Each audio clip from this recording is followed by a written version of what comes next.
She doesn't know it yet. My name is Shilo Schluterman, and I was in the Air Force for 16 years. But it will happen again. I did a tour in Iraq and in 2005, and then in Afghanistan in 2012. It's the invisible wound. It is PTSD. Wow.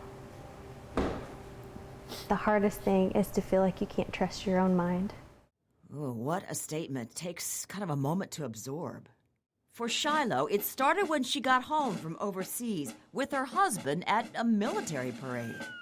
When the sirens started, I just left. Yeah. He found me behind the bank in the bushes, hiding. Constant fear, even with her family, she is under attack. And they had to put me into a mental ward for a little while. But that did not help. So Shilo came here to our first coast. See, he knows. He puts his little head in. At K9s for Warriors, she got Javelin. She calls him Jave. I love this dog. It is now week 2 of training, and the female veterans are at a store, Academy Sports. The goal is to go places again, to shop, to feel kind of normal. It makes me laugh. It makes me think everything's going to be okay. And things are getting more okay. Still, though, Shilo has to stand like this. You feel better with your back to that box?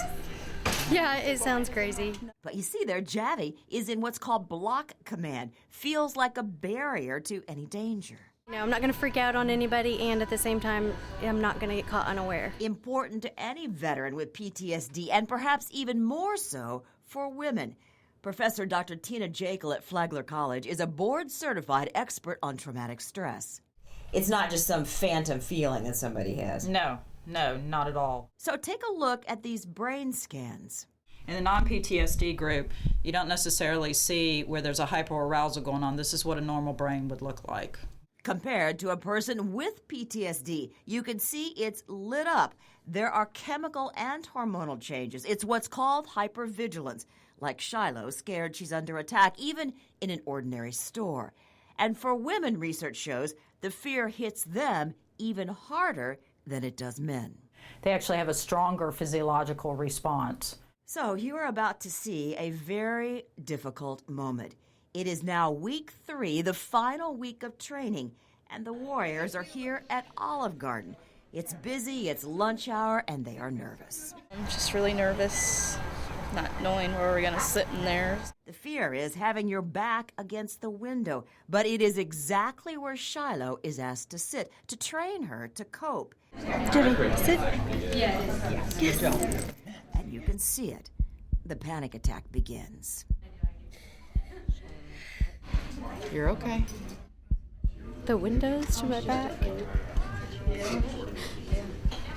I don't like I'm gonna get attacked. Like I can't see what's behind me. I'm gonna get attacked again. But for the first time in years, something is different now. She has Jave, and look at him. Look at his eyes, glued to Shilo. It makes me feel comforted, and I don't know, it just helps me draw my attention away from everything that's freaking me out. There's hope now. Shilo says it's Jave, her family, and her faith. It says, "Fear not, for I have redeemed you. I have called you by your name. You are mine." And here is the big breakthrough. It happens in St. Augustine. It's a beautiful view. Thinking it's not as bad as I expected. Oh, that's great. 2 years now, 2 years since she's left her house to enjoy anything, including a nice restaurant. And look who's sitting next to the window. I know. Yeah, it's only Jave on the floor this time. I just noticed something. That I'm smiling and not under the table. I did notice that. He's like, I'm gonna... Jave loving the camera here, but all this hasn't been easy for Shilo, and I wanted her to know we appreciate what she's done. Thank you for letting me show your vulnerable moments, because it'll just make you stronger, and I hope everybody else too. So Thank you for I admire you. I really admire you. A veteran who deserves to get her life back, and it's happening It's really, really happening.